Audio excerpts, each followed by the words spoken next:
गुणान गुण समुद्र शशांक कांता वक्तुम गुणान गुण समुद्र शशांक कांता कस्ते क्षमा सुर गुरु प्रतिमोपि बोध्या कस्ते क्षमा सुर गुरु प्रतिमो विबोध्या कल्पांत काल पवनोद्धत नक्र चक्र कल्पांत काल पवनोद्धत नक्र चक्र कोवा तरी तुमल मंबु निधिं भुजाभ्याम तरी तुमल मम्बुनिधिं भुजाभ्याम्।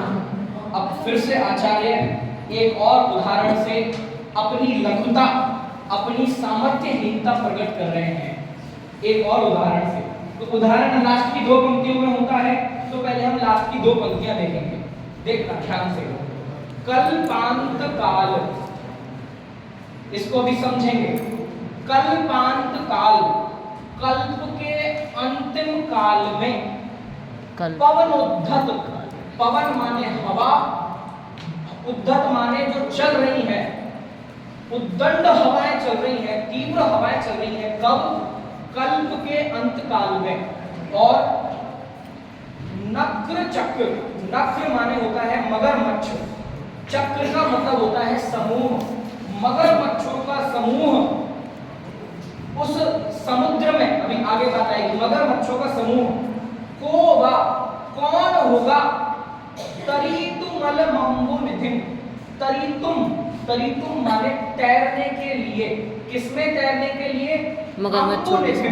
अम्बुनिधि माने समुद्र, और वो समुद्र कैसा है?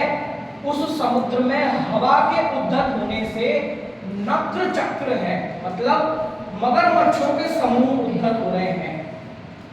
भुजाभ्याम, अपनी भुजाओं से, कोवा तरीतुम, उसको तैरने के लिए कौन उद्धत होगा? समझ में आया एक शब्द का? कल्पांत काल में जो, कल्पांत काल पहले समझा देता हूं। कल्प किसे कहते हैं? हाँ बताएंगे।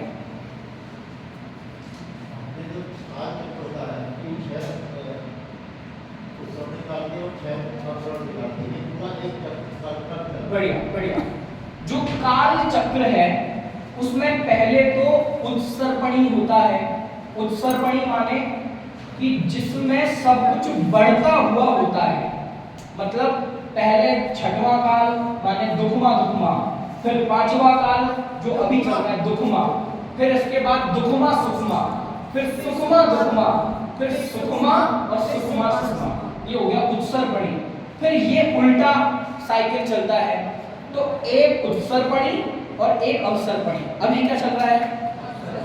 अवसर्पणी, ठीक है, मतलब घटता हुआ, अवसर काल चल रहा है, घटता हुआ। तो ऐसे एक उत्सर्पणी और अवसर्पणी को प्लस कर दो तो उसको बोलते हैं एक कल्प, कल्प काल बोलते हैं। तो इस पूरे कल्प काल यानी कि अंत में, अवसर्पणी के अंत में, कितने अंत में? कि अंत के 49 डेज में, इस पूरे कल्प काल, ये कल्प काल कितना बड़ा होता है? 20 कोड़ा कोड़ी वर्षों का, 20 कोड़ा कोड़ी सागर का ये कल्प काल होता है। इसमें लास्ट के 49 डेज में कुछ ऐसी प्रलय होती है, ऐसी तीक्ष्ण हवाएं चलती हैं, अग्नि की बरसात होती है, वज्र की बरसात होती है कि जिससे पूरी पृथ्वी नष्ट हो जाती है। ऐसे समय पर, इस समय पर जब तीव्र हवाएं चल रही हो और समुद्र में नक्र चक्र हो, समुद्र इतना उद्धत हो रहा हो, ऐसे में कौन मूर्ख होगा? कोवा तरीतुम, जो उसको भुजाभ्याम, अपनी भुजाओं से तैरना चाहेगा। आपको समझ में आ रहा है आचार्य ने क्या इमेजिन कराया है?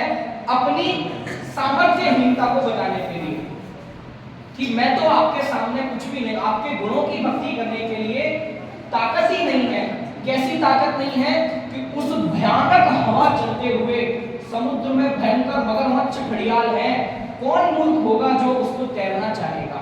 अब इसका दृष्टांत देखिए, उदाहरण उपमेय वक्तुम वक्तुम गुणान, वक्तुम माने कहने के लिए, गुणान माने गुणों को।